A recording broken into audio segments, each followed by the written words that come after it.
भोंदूबाबा अशोक खरात प्रकरणावरून राज्य महिला आयोगाच्या माजी अध्यक्षा रुपाली चाकणकर यांनी आपली भूमिका स्पष्ट करत आपला अशोक खरात यांच्याशी कोणताही आर्थिक संबंध नसल्याचे सांगितले। तसेच आपण कोणत्याही महिलेला खरातकडे घेऊन गेलेलो नसल्याचा दावा त्यांनी केला। या प्रकरणात आपली जाणीवपूर्वक बदनामी करण्यात आल्याचा आरोप करत चाकणकर म्हणाल्या की संपूर्ण वस्त्रात असलेल्या स्त्रीला विवस्त्र करण्याचा प्रयत्न करण्यात आला।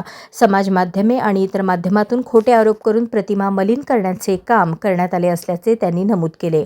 खोटे आरोप करणाऱ्यांविरोधात आता कायदेशीर कारवाई करण्यात येणार असून संबंधितांना नोटिसा पाठवण्यात आल्याची माहिती त्यांनी दिली।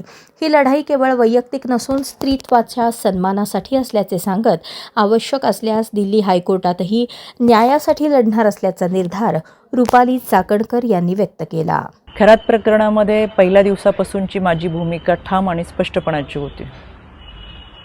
खरातच्या कोणत्याही आर्थिक व्यवहाराशी, जमिनीमधल्या पार्टनरशिपशी दुरान्वये माझा संबंध नव्हता। मी कधी कोणत्या महिलेला खरातकडे घेऊन गेले नाही, ना माझा आक्षेपार्ह फोटो व्हिडिओ होता। पण तरीसुद्धा गेले 1.5-2 महिने अतिशय अश्लील अश्लाघ्य भाषेमध्ये विधानं करत, कोणताही पुरावा नसताना माझ्यावर, माझ्या कुटुंबियांवरती केलेले आरोप हे अतिशय वेदनादायक होते। आणि म्हणून आता ही माझी लढाई कायद्याच्या चौकटीतून आहे।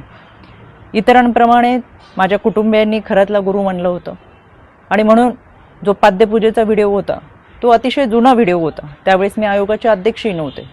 पण तरीसुद्धा खरात प्रकरणाचा तपास हा पारदर्शकपणे व्हावा यासाठी मी राज्य महिला आयोगाच्या अध्यक्षपदाचा आणि प्रदेशाध्यक्षपदाच्या अशा दोन्ही पदांचा राजीनामा दिला।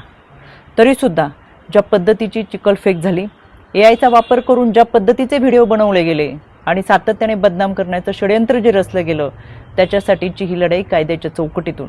आणि म्हणून आशा मिरगे या बाईने डिबेट शोमध्ये अतिशय असभ्य भाषेमध्ये जी विधानं केली, ती विधानं ऐकून तर मला आश्चर्याचा धक्काच बसला।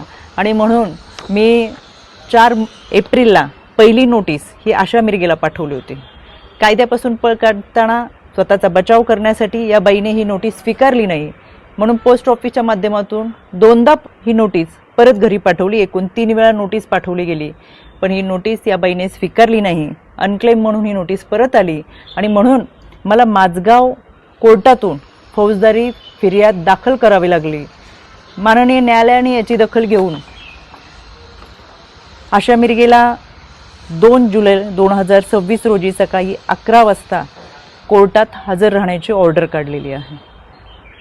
त्यावेळेस मी देखील हजर असेलच, कारण की हा लढा आता स्त्रीत्वाच्या सन्मानाचा आहे। यामध्ये आशा मिरगेप्रमाणेच इतर काही महिलांनी देखील कोणताही पुरावा नसताना अतिशय बेताल विधानं केली, सातत्याने बदनाम करण्याचा प्रयत्न केला, आरोप केले।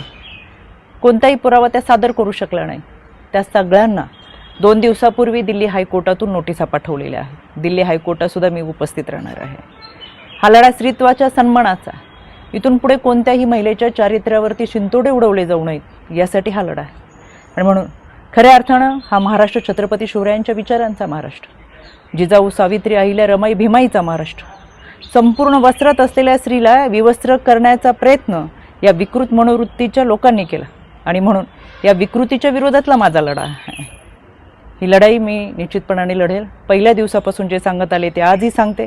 सत्य प्रखरतेने तुमच्या समोर आहे। कोणताही पुरावा नाही, कोणतेही दुष्कृत्य गैरकृत्य कधीही केलेलं नाही। इतरांप्रमाणे आम्ही हे आध्यात्मिक गुरु खरातला मानलं होतं, याच्या पलीकडे आमची कोणतीही भूमिका नव्हती। आणि म्हणून हा लढा मी कायद्याच्या चौकटीतून लढते। 2 जुलै सकाळी 11 वाजता आशा मिरगे हाजीर हो, मी स्वतः माझगाव कोर्टात असेल।